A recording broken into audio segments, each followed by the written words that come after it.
아침에 시작을 알리는 글로벌 주식 라이브 월스트리트 모닝 브리핑 1월 17일 수요일 방송 시작하겠습니다. 여러분 안녕하세요. 좋은 아침입니다. 저는 여도은이고요. 벌써 수요일입니다.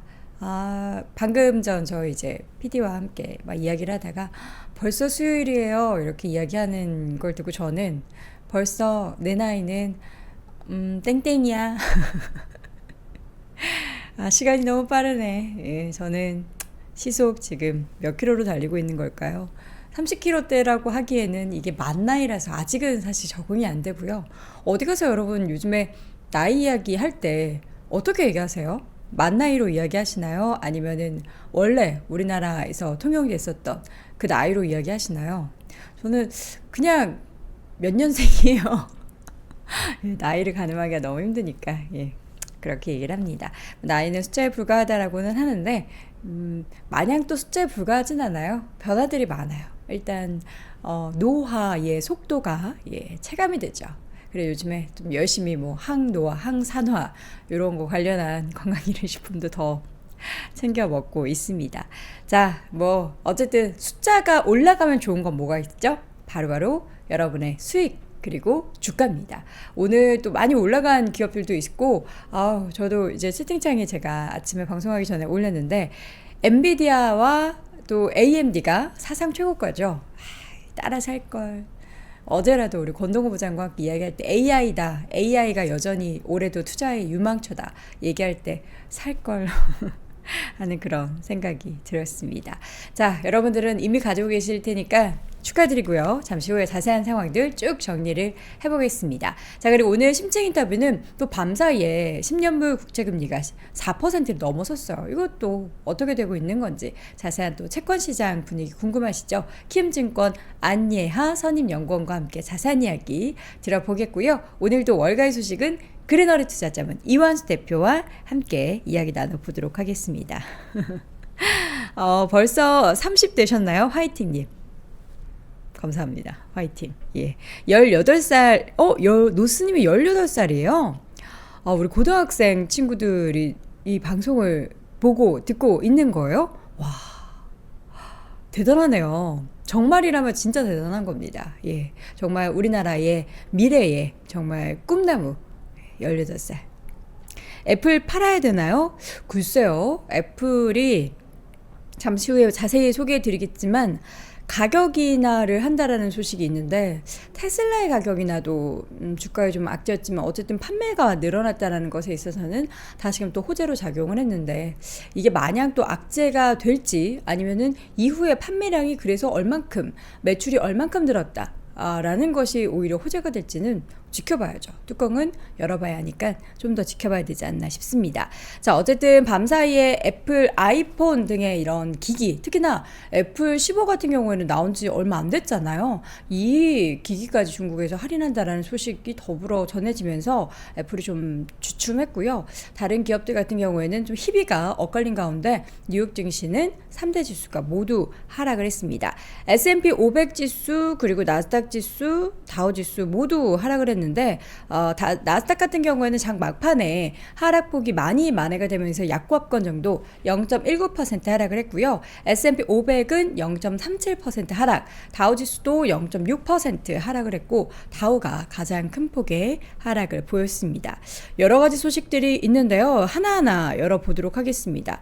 일단은 이제 뉴욕 시장에서 가장 초미의 관심사, 그러니까 채권금리에 영향을 미쳤던 이슈부터 먼저 볼게요. 그러니까 유럽도 그렇고 미국에서도 그렇고 아직까지 시장이 원하는 금리 인하는 시기상조다. 근데 이제 유럽 같은 경우에는 워낙에 경기 상황이 좋지 않기 때문에 금리 인하를 하게 되면은 유럽과 중국이 먼저 좀 할 것이다라는 그런 전망도 저희가 지난번에 함께 전달해 드린 바가 있었는데 그러나 어제 ECB 유럽 중앙은행 당국자들이 기준금리 조기 인하에 부정적인 의견을 좀 개진을 했습니다. 그러면서도 이제 미국도 이렇게 되면 유럽이 이렇게 하라는데 미국이 할 수 있겠느냐 하면서 금리 인하 시점이 미뤄질 것 같다라는 그런 분위기가 국제금리 10년물을 끌어올리는 데 영향을 미쳤고요. 여기에 더해서 이제 크리스토퍼 월러 연준 이사가 브루킹스 연구소에서 주최한 한 행사에서 거시 경제학자의 관점에서 최근 지표는 이보다 좋을 수가 없을 정도다. 하지만 계속해서 이게 지속될 수 있을지는 의문이다. 사실 요 뭐 지표는 계속 지켜보겠다. 이게 좀 일시적인 흐름일 수도 있다라는 것은 계속해서 뭐 그 누구죠? 그 있잖아요. 그 저기 연준 의장. 갑자기 이름이 생각이 안 나네요. 연준 의장 이름. 어떡해요. 벤 버네키밖에 생각이 안 나요. 어떡하죠? 저의 이 기억력? 갑자기 생각이 안 나는? 어쨌든 그분이 예전에 이제 인플레이션이 일시적이다라고 얘기했었잖아요. 여러분 도와주세요. 저 어떡해요. 연준 의장 이름이 기억이 안 나요. 파월. 맞아요. 파월. 예, 파월 연준 의장. 이름도 기억하기 싫었나 봅니다. 예. 파월 연준 의장이 이전에 인플레이션이 이제 팍 하고 치솟았을 때 이거 일시적이에요 라고 이야기한 그런 과거가 있어서 그런지 지표가 떨어져도 이거 더 지켜보자 라는 그런 발언을 또 월러 이사도 함께 했습니다. 그러면서 올해 기준금리의 목표 범위를 낮출 수 있을 것이다 라는 그 배경에는 지금 인플레이션이 반등을 하거나 높은 수준을 유지하지 않는 한 FOMC에서 올해 기준금리 목표 범위를 낮출 수 있을 것이다 라고 했지만 조기금리 인하 가능성에 대해서는 확실하게 선을 그었습니다. 감사합니다. 여러분 이제 그만하셔도 돼요. 감사합니다. 예, 장난 아니고요. 진짜 기억이 안 났어요. 예, 제가 기억났으면은 두 번째 얘기했겠죠. 예, 여러분 감사합니다. 자, 이어서 여기에 대해서는 그래서 지금 서두를 필요가 없다라고 강조 발언은 우리가 기대하는 3월 인하는 조금 거리가 멀어진 것 같고 결국에는 5월이나 6월의 금리 인하에 대해서 이야기가 나오게 될 것이다 라는 것이 그 분위기였고요. 또 발표됐었던 경제지표 내용도 하나 좀 보도록 하겠습니다. 뉴욕 연은이 집계한 1월의 엠파이어 제조업지수가 마이너스 43.7로 추락을 했습니다.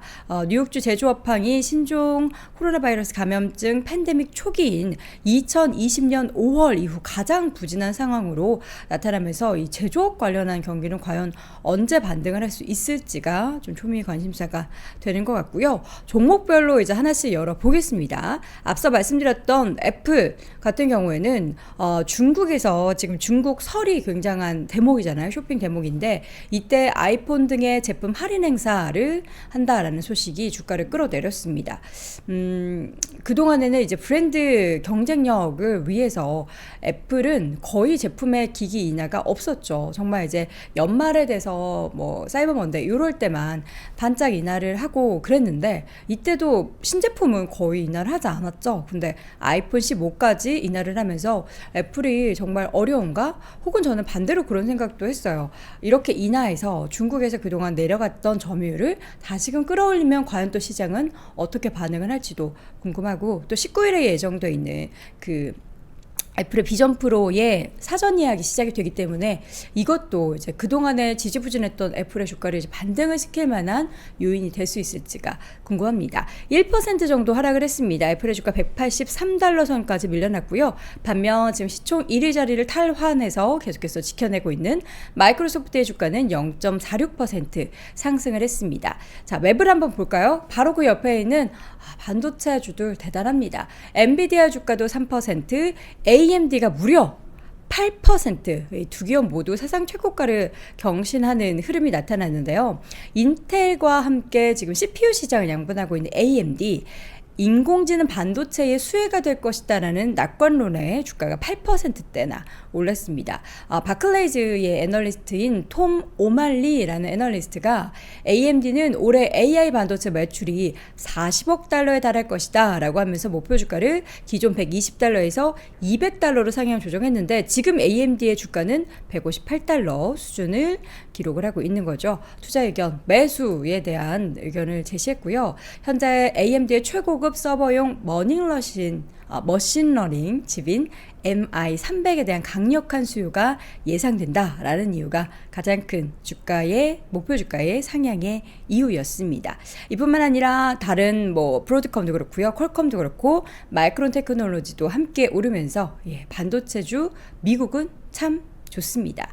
자, 이 가운데 이제 종목별로 쭉 보겠습니다. 구글 같은 경우는 0.12% 소폭 하락, 메타 주가도 1.8% 하락, 그리고 아마존의 주가도 1% 가까이 하락했고요. 반면 테슬라가 오랜만에 반등을 했습니다. 반등폭은 좀 제한적이었지만 0.47% 올랐는데요.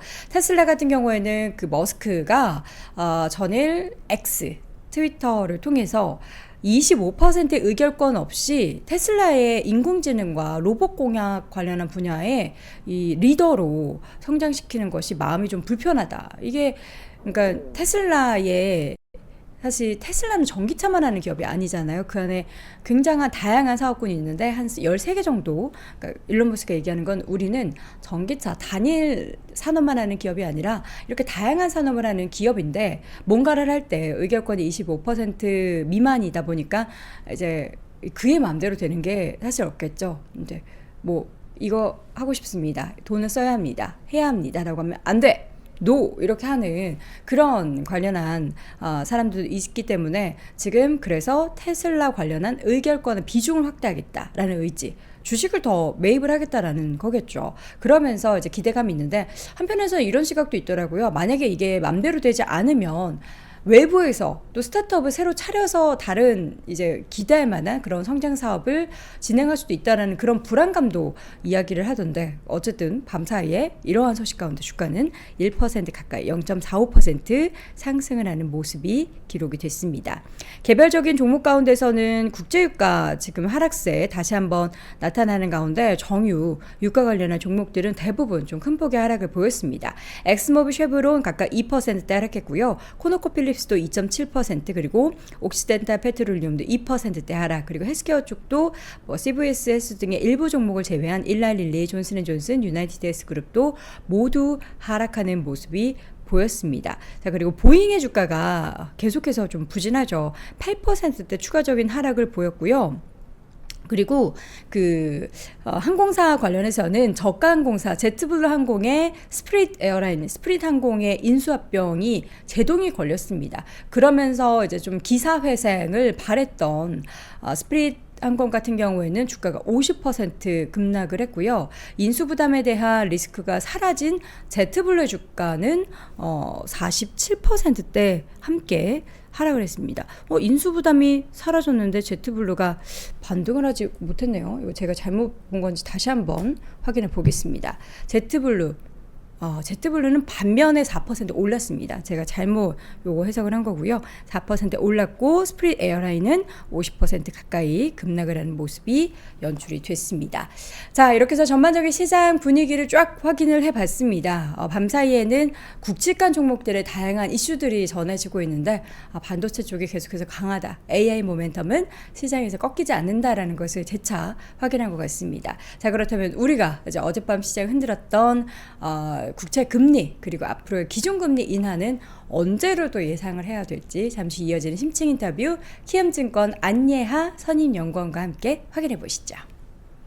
네, 월스트리트 모닝브리핑 함께하고 있습니다. 현재 시각 6시 이제 45분을 향해 가고 있고요. 이번에는 키움증권 안예하 선임연구원 함께합니다. 어서 오세요. 네, 안녕하세요. 네, 반갑습니다. 되게 오랜만에 뵙는 느낌인데요. 약 한 달? 그쵸? 네. 올해 한 번은 그래도 나와주셔서 감사합니다. 네. 저도 감사합니다. 자, 지금 1월 FMC가 언제죠? 1월 FMC가 1월 31일과 이제 2월 1일에 걸쳐 있죠. 네, 네네. 애매하게 1월도 아니고 2월도 아닌 어쨌든 FMC를 앞둔 상황에서 다시금 밤사이 10년물이 또 4% 위로, 그러니까 요 박스권 안에서 최근 계속해서 움직이고 네. 있는 것 같은데 채권 시장 움직임은 어떻게 좀 평가를 하고 있을까요? 사실 지금 보여드리는 그림을 보시면 그게 크게 큰 차이는 없어 보이긴 그쵸. 하는데, 사실 이제 11월 말부터 해서 가파른 하락세를 보인 바 있습니다. 그러다가 이제 조금 반등하면서 좀 하락세가 주춤해진 그런 흐름들을 보여주고 있는데요. 일단은 그렇게 좀 반등한 이유는 이제 사실 연말에 좀 랠리를 좀 무지성 좀 매수세가 들어왔던 걸로 좀 평가를 하고 있고 이제 1월 들어서는 이거를 좀 다시 평가를 해볼 필요가 있다. 이렇게 정말 가파른 금리 인하가 맞냐라는 그런 인식 때문에 다시 이제 금리가 10년물 금리 기준으로 한 4% 선으로 다시 반등하는 흐름들을 보여주고 있고 지금 근데 또 한편으로는 4% 죄송합니다.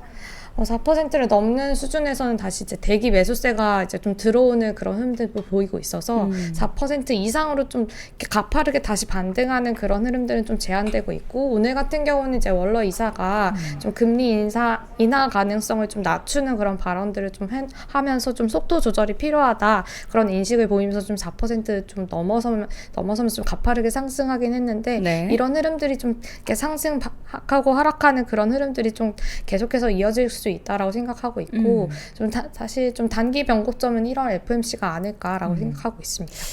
그러니까요. 지금 이제 크리스토퍼 월러도 그렇고 계속 시장이 기대하는 금리 인하의 3월 금리 인하를 기대하는 그 기대감을 계속 꺾으려고 네. 하고 있는 분위기잖아요. 근데 이제 1월에 나와가지고 파월이나 또 이제 관련한 뭐 내용에 있어서 쐐기를 박는다면 네. 시장이 좀 많이 실망할 것 같긴 한데 1월 FOMC에 대한 어떤 뭐 힌트나 생각하고 예상하고 계신 네. 부분이 있으십니까? 지금 일단 시장은 3월 정도로 좀 인하를 기대를 네. 하고 있는데 이게 좀 저는 3월은 좀 급하다라는 생각이고 3월부터 사실 단행을 하려면 지금 물가가 사실 이미 한 2% 후반선으로까지 떨어졌어야 된다라고 생각을 하고 있어요. 네. 근데 사실 지금 아직 물가가 3%대로 이제 둔화가 되고 있는 거고 둔화세는 확인하고 있지만 여전히 3%대란 점에서 3월 인하 자체를 좀 지금으로서 기대하는 건 좀 가파르다라는 생각이고 그럼에도 불구하고 사실 1월 FMC에서 정말 완전히 그러면 지금까지 12월에 말했던 거를 완전히 되돌릴 만큼 매파적일까라고 생각해보면 또 그렇진 않고 오늘 월러 이사도 얘기를 했고 12월 FMC에서도 얘기가 나왔던 게 사실 자산 긴축 속도를 좀 줄일 수 있다라고 얘기를 하는 게 하나의 힌트라고 저는 생각을 하거든요. 네. 사실 이제 12월 FMC 이후에 1월 초에 발표됐던 12월 FMC의 의사록에서 약간의 힌트를 좀 얻었는데 사실 거기에서 이제 인하 논의는 적절하지 않, 그러니까 인하 논의 자체가 없었다는 거에 한 번 또 실망을 했었고 네. 거기에 그렇지만 이제 그래도 완전히 실망을 하지 않았던 거는 그 긴축의 정도를 약화시킬 수 있다라는 논의가 일부 있었던 걸로 이제 확인이 됐습니다. 그래서 월러 이사도 조금 줄일 수 있다라고 얘기를 했고 그 배경에는 사실 11월 말과 12월 초에 좀 있었던 12월 말까지도 좀 있었던 그 단기 금리의 상승이 하나의 포인트였다라고 생각을 하고 있어요. 보여드리는 왼쪽 그림, 제가 노란색으로 표시해드리는 그림을 보시면 SOFR 금리라고 해서 이제 단기 자금 시장에서 거래되는 하루짜리 금리인데 이게 사실 영래포 금리가 약간의 뭐 기준 금리 선이다라고 본다라면 그거를 좀 상회하는 수준까지 금리가 좀 반등을 SOFR 금리가 반등을 하면서 좀 단기 자금 시장이 좀 타이트한 거 아니냐. 사실 이제 5.3이나 이 정도에서 거래가 되는 것들이 갑자기 5.38, 5.4까지 올라가면서 약간의 긴축적인 분위기가 형성됐던 그런 흐름들이 있었고 이거에 좀 대응해서 연준에서도 연준 내부적으로 완전히 이제 확실한 건 아니지만 내부적으로 조금 자산 긴축의 속도를 좀 줄일 필요가 있다라는 그런 내용들이 나왔고요. 오른쪽 그림을 보시면 그 배경에는 또 여갈피 잔고가 급격하게 감소했던 배경들이 하나가 있을 것 같습니다. 네. 여갈피 잔고가 사실 그냥 쉽게 말하면 약간의 잉여 유동성이었어요. 이제 잉여 유동성? 네, 금융기관들이 이제 이렇게 좀 많이 있었던 그 자금들을 여갈피로 이제 연준의 여갈피로 좀 옮겨 놓으면서 여갈피를 옮겨 놓으면서 그 이제 많이 쌓아놨었는데 이게 국채 발행으로 이제 좀 자금이 다 옮겨가면서 이게 급격하게 좀 감소를 했거든요. 그래서 그 잉여 유동성 자체가 많이 급격하게 줄어들고 있고 사실 이 정도 속도가 계속해서 유지가 된다라면 한 1분기 말 정도에는 이게 완전히 소진될 거다라는 그런 의견들이 나오고 있고 그 가운데서 이제 과거에는 사실 지급준부의금이 좀 급격하게 감소를 하면서 시장에서의 좀 자산이 부족하다라는 그런 인식들이 나오면서 2019년에 단기적으로 금리를 좀 인하한 바 있는데 그런 사태가 또 발생할 수 있다라는 그런 우려들이 조금씩 나오면서 그거에 좀 대비해서 자산 긴축을 하는 과정에서 이걸 좀 속도를 줄일 필요가 있다라는 논의들이 나오고 있고 네. 오늘 월러 이사도 지금 이제 월간 한도로 이제 국채 같은 경우는 650억 달러, 그 이제 MBS 같은 거는 350억 달러를 한도로 해서 지금 자산 긴축을 해나가고 있는데 MBS는 사실 건드릴 필요는 없고 국채 정도 좀 건드릴 필요가 있다라는 그런 의견들을 보이면서 사실 1월 FMC에서는 그거에 대한 논의를 조금 더 심도 있게 하지 않을까. 물론 이제 그 1월에서 바로 결정을 하진 않겠지만 그 약간의 그런 논의가 진행된다라는 것만으로도 1월 FMC에서 파월 의장한테 그런 질문이 나올 수 있고 그거에 대한 이제 파월 의장의 어떤 의견들을 좀 확인을 하면서 좀 1월 FMC에서는 완전히 매파적이기보다는 이제 금리 인하 자체는 3월에 안 할 수는 있겠지만 약간의 그 금리 인하를 준비해 나가는 과정이 자산 긴축으로 하나의 QT를 중단하는 혹은 속도를 조절하는 그런 쪽으로 좀 하나 이제 매파적인 톤을 조금은 조절하는 그런 이제 1월 FMC가 되지 않을까라고 생각을 하고 있습니다. 네. 자, 1월 FOMC 이제 약 한 보름 정도 남아 있는데 과연 이제 시장에서는 이제 그 전부터 약간은 불안감을 자극시킬 만한 그런 관련된 인사들의 발언들이 나오고 있어서 이게 또 시장에 선반영이 될지 아니면 또 그때 가서 우리 그때 가서 좀 시장이 출렁이 될지는 또 지켜봐야 될 부분인 것 같고요. 지금 그러면 이제 앞서서 쭉 설명해 주셨던 내용 중에서 보면은 과거 뭐 2019년 정도랑 이제 비교를 하던데 단기 자금 시장에 어떤 문제가 발생할 가능성을 우리가 가늠해 보자면 어떻게 우려를 좀 하고 계십니까? 사실 이제 최근에 막 앞서 보여드렸던 그런 단기 금리가 좀 급등을 하고 뭐 이제 그 여갈피 잔고가 급격하게 감소를 하고 하는 그런 흐름들 속에서 사실 그런 이제 유동성 리스크가 하나의 요인이 될 수 있다라고 생각을 하고 있는데 사실 2019년과 같이 좀 그런 크래시가 나타날 가능성은 좀 제한적이다라고 생각을 하고 있는 거는 사실 그 2019년에 이미 그 사건을 겪으면서 연준에서는 스탠딩 레포 제도라는 그런 유동성을 상시로 이제 제공을 할 수 있다라는 그런 제도들을 하나씩 만들어 나가면서 일부 대응을 해주는 바가 있기 때문에 똑같은 사건이 그대로 재현될 가능성 좀 크지 않다라고 생각을 하고 있어요. 그래서 연준 이제 금융기관, 은행들에서도 사실 지금 이제 3월에 만기가 돌아오는 BTFP라는 그런 자금 이제 유동성 지원책을 지금 사실 금리 어떤 차익 거래만으로도 지금 거기에서 좀 자금을 조달을 하고 있는 분위기가 있거든요.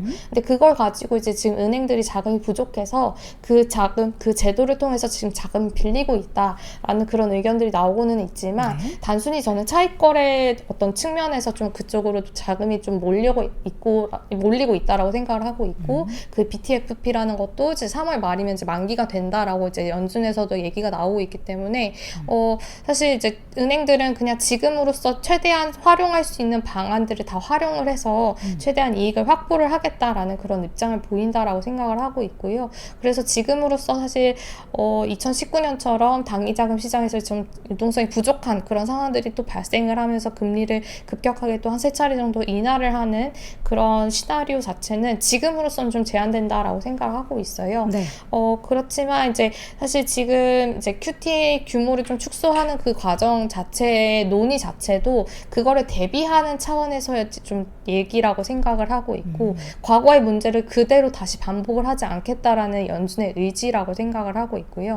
QT 근데 사실 이제 과거 2019년에도 QT를 중단하면서 금리 인하를 단행한 바 있기 때문에 QT를 축소하고 중단하는 그 과정 자체는 결국에는 정책금리 인하까지도 얘기할 수 있는 부분이라고 생각을 하고 있어서 이제 과거처럼 2019년에는 한 세 차례 회의 연속으로 금리 인하를 단행한 바 있는데 지금은 사실 점진적으로 QT를 축소를 해 나가고 QT를 중단하고 그러면서 금리 인하를 단행하는 그런 이제 좀 점진적인 대응이 좀 예상된다라고 생각을 하고 있어서 사실 지금 QT 얘기가 나오는 것 자체를 금리 인하 가능성까지도 같이 논의를 할 수 있는 그런 자리다라고 생각을 하고 있어서 지금 사실 지금 3월 시점에 대한 논의는 좀 급격하다라고 생각을 하고 있지만 5월이나 6월 정도의 금리 인하 가능성은 저희는 여전히 열려 있다라고 생각을 하고 있고 네. 다만 이제 사실 저는 오늘 원로이사가 어느 정도 다 정답을 줬다라고 생각을 하고 있는데 그러네요. 굉장히 점진적인 금리 인하가 될 것 같아요. 굉장히 점진적이라면 우리가 생각하는 뭐 한 번에 50bp 이나 이런 게 아니다. 근데 그렇진 않고요. 사실 50bp 같은 경우는 사실 경기 침체나 이런 걸 맞이해야 되는 건데 네.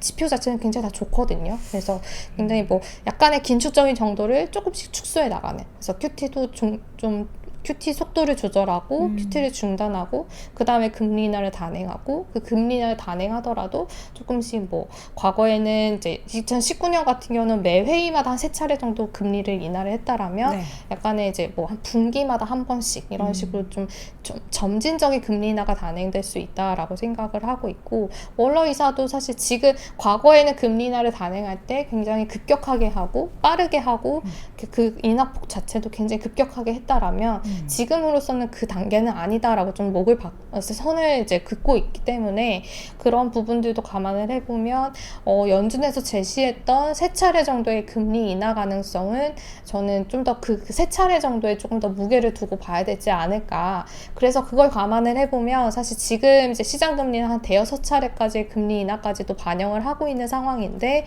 이걸 좀 되돌리는 과정은 좀 1분기에는 좀 불가피하다라고 생각을 하고 있고 오늘만 하더라도 한 10년물 금리가 10bp가량 더 올랐기 때문에 네. 그런 부분들이 조금 이제 계속해서 반영되면서 3월이 지나고 이제 한 2분기 들어서부터는 이제 금리 인하 기대를 조금 더 반영하면서 다시금 금리는 하락할 수 있다라고 생각을 하고 있습니다. 네.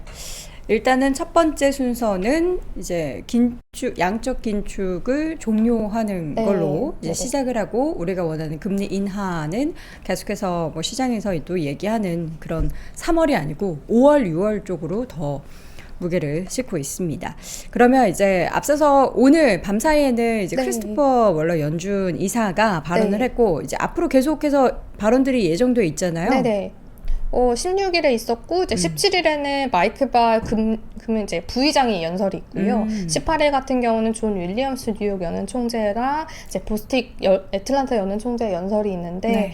사실 월러 이사도 어느 정도 좀 힌트를 내놨고 사실 윌리엄스 뉴욕 연은 총재 같은 경우는 계속해서 이제 그 중심에 있기 때문에 그의 발언도 좀 유익 있게 가야 된다라고 생각을 하고 있는데 네. 지난주에 있었던 뉴욕 연은 총재가 이제 발언이 있었는데 그때도 이제 지금 현재의 제한적인 정책 기조를 유지할 필요가 있다라고 얘기를 했었습니다. 그리고 이제 뉴욕 연은 총재 같은 경우는 사실 QT 속도를 둔화해야 된다라는 시그널은 없다라고 이제 좀 못을 박은 바 있기 때문에 월러 연준 이사와 이제 뉴욕 연은 총재의 좀 의견차가 어떻게 지금 좁혀 나가고 있는지 아니면 달라지는지 그것도 한번 좀 봐야 되는 포인트라고 생각을 하고 있고요. 클리블랜드 연은 총재 같은 경우는 사실 이제 최근 들어서 연준 위원들의 의견들 좀 보면은 물가가 둔화되는 거는 환영할 만한 일이고 하지만 여전히 리스크가 남아있기 때문에 금리 인하 자체는 아직까지는 좀 어렵다라는 입장이 대부분인 것 같다라고 생각을 하고 있고 오히려 지금 조금 좀 우려가 되는 거는 사실 파월 의장 같은 경우는 지난 12월에 금리 인하 이제 본격적으로 좀 가능하다. 뭐 2월 내년 들어서 이제 물가가 2%에 도달하기 전에 금리 인하를 단행을 해야 된다라는 그런 의견들을 보였는데 연준 인사들 같은 경우는 금리 인하 논의한 바 없고 금리 인하 가능성은 지금으로서는 좀 어렵다라는 그런 이제 의견들을 보이고 있어서 지금 연준 위원들 간에도 의견차가 좀 있는 걸로 확인이 되고 있어서 1월 FOMC 이후로는 사실 그 의견차가 어떻게 좁혀지는지 그것도 좀 봐야 되는 하나의 포인트라고 생각을 하고 있습니다. 그래서 1월 FOMC에서는 파월 의장의 여전히 이제 금리 인하에 대한 의견이 유지가 되고 있는지 그런 부분들을 한번 확인을 해야 될 것 같고요. 그 가운데서 이제 만약에 사실 연준 인사들은 이렇게 얘기를 하는데 파월은 금리 인하 여전히 가능하다라는 그런 의견들을 보인다라면 다시금 또 3월에 인하 가능성을 좀 다시 되돌리는 그러니까 인하 가능성을 다시금 이렇게 확대시켜주는 그런 쪽으로 작용할 수 있다라는 것도 하나의 리스크 요인인 것 같고요. 그래서 1월 FOMC가 단기적인 변곡점일 것 같긴 해요. 그래서 좀 지금 하락세 최근 조금 반등했던 부분들이 다시 이제 그 반등하는 쪽으로 다시 무게를 잡을지 아니면 다시 하락세를 보일지 하나 변곡점일 수 있어서 그 부분들을 살펴봐야 될 것 같고 1월 말까지는 사실 지금의 한 4%대에서 움직이는 그 박스권 움직임이 계속해서 있을 거다라고 생각을 하고 있습니다. 네. 자, 마지막으로 정리를 한번 해보죠. 지금 네. 이제 10년물이 다시금 이제 4%대로 올라와 있는 상황인데 앞으로 향후 이제 채권금리의 움직임은 어떻게 좀 진행이 될 거라고 예상하십니까?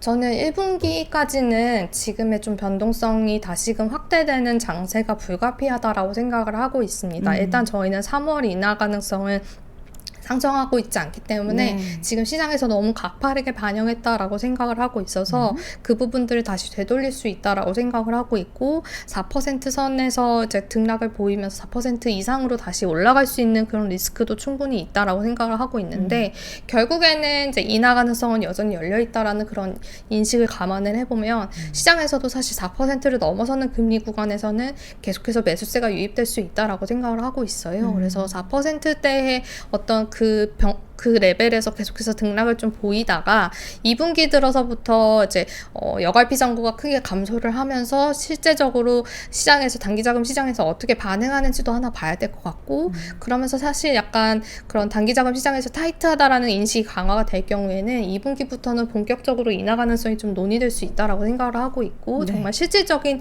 인하로도 이제 현실화되는 그런 과정들을 거치면서 2분기부터는 사실 금리가 가파르게 다시금 하락할 수 있다라고 생각을 하고 있고요. 하지만 이제 한편으로 시장에서 기대하는 그 금리나 속도와 연준이 얘기하는 그 금리나 속도에 간에 이제 괴리가 있기 때문에 가파르게 하락했다가 다시금 조금 반등했다가 하락했다 반등하는 그런 좀 약간의 계단식 하락세가 나타나지 않을까라고 생각을 하고 있습니다. 그래서 사실 저는 지금으로서는 1월 이제 FOMC를 앞두고 그 전후로 해서 다시금 금리가 반등할 경우에는 채권의 매수 타이밍이 충분히 주어질 수 있다라고 생각을 하고 있고요. 사실 최근 들어서 이제 금리가 너무 가파르게 빠지면서 이 매수의 타이밍을 놓쳤다라고 하시는 분들이 좀 있는데 그 부분들이 사실 저는 되돌려지면서 채권 투자의 차원에서는 매수 타이밍은 다시금 주어질 수 있다라고 생각하고 있습니다. 네.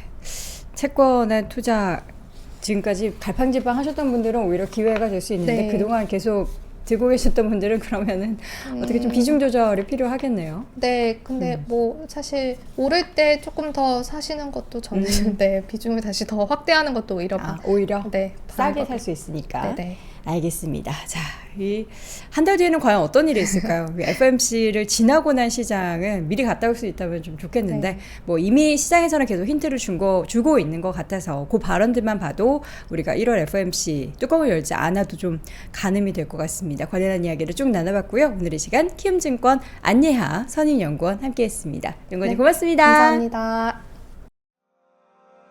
장 시작 전부터 종료까지 쏟아지는 수많은 뉴스와 정보들. 이 중에서 어떤 것이 투자에 정말 도움이 되는 정보일까요? 3프로의 증시 셔터맨 박근영 마스터가 직접 정보를 선별하고 투자의 힌트를 드립니다. 시간도 아끼고 투자 아이디어도 얻는 시간, 박근영 부장의 마켓 힌트와 함께 하세요. 자세한 사항은 3프로 TV 앱과 홈페이지를 확인하세요.